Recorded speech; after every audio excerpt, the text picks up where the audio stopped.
राज्यस्तरीय तेली उपवर वधु परिचय महामेड़ावा अमरावती द्वारा राठौड़ तेली समाज का यह मेड़ावा दिनांक 10 फरवरी 2024 को मनोर मंगल कार्यालय में आयोजित किया गया है, जिसकी पत्रकार परिषद दिनांक 8 फरवरी को मराठी पत्रकार भवन में आयोजित की गई। प्रस्तुत है वृत्तांत। समाचार संकलन अशोक भाई जोशी। आजच्या या पत्रकार परिषदेला आपल्या परवानगीने सुरुवात करतो। मित्रहो,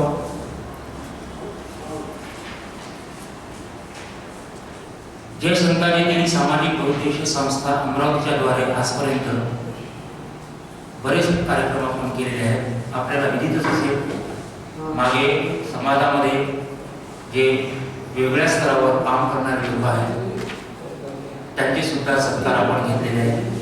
त्यानंतर समाज गौरव, समाजरत्न आणि समाजभूषण या पुरस्काराने सुद्धा आपण समाजातील ज्यांनी काम केले अशा व्यक्तींना आपण पुरस्कृत सुद्धा केलेले आहे।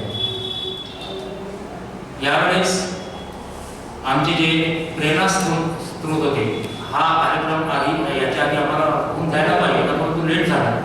याचा विषय असा झाला, कारण असं आहे की संस्थेचे जे अध्यक्ष आहेत माननीय स्वर्गीय राजेश्वरजी लेंडे यांचा 2 महिन्यापूर्वीच निधन झालं। त्यामुळे हा कार्यक्रम आम्हाला लेट करावा लागला। तर पहले अपना नाम बताइए, संस्था का नाम बताइए और जो भी कुछ बोलना है आपको 1 मिनट में बोलना है। शुरू करू का? नमस्कार। जय संताजी तेली सामाजिक बहुउद्देशीय संस्था अमरावती तर्फे आम्ही राज्यस्तरीय तेली उपवर वधू परिचय महामेळावा दिनांक 10 फेब्रुवारीला आयोजित केलेला आहे। मी प्रवीण इचे, उपाध्यक्ष, जय संताजी तेली सामाजिक बहुउद्देशीय संस्था। जय संताजी तेली सामाजिक बहुउद्देशीय संस्था अमरावती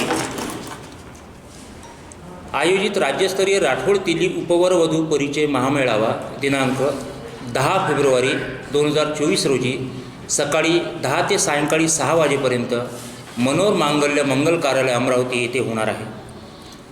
या मेळाव्यात राज्यभरातून जवळपास 1500 तेली बंधू भगिनी व उपवर वधू सहभागी होतील अशी अपेक्षा आहे।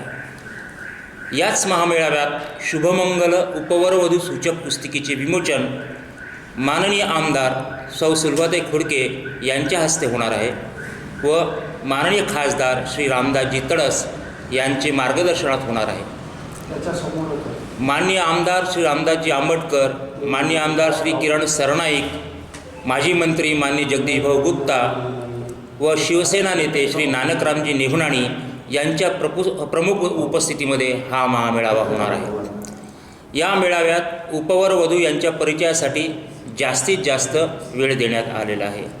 तरी या महामेळाव्याला सर्व समाज बांधवांनी जास्तीत जास्त संख्येने उपस्थित राहून हा मेळावा यशस्वी करण्याचे आवाहन आम्ही सर्व मंडळी करीत आहोत। धन्यवाद। नमस्कार।